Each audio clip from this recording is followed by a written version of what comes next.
ধীরে ধীরে এই অভ্যাসগুলো আপনার অজান্তেই আপনার জীবন নষ্ট করে দিচ্ছে না তো?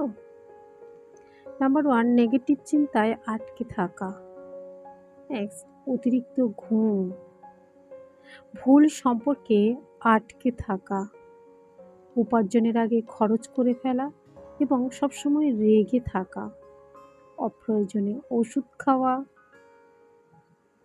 সবকিছুর দায় নিজের কাঁধে নিয়ে নেওয়া, অপ্রয়োজনীয় পরনিন্দা করা, অতিরিক্ত খাওয়া,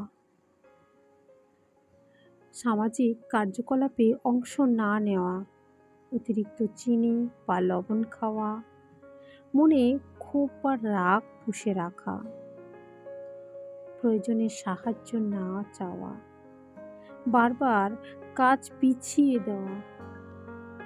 ভিডিওটি ভালো লাগলে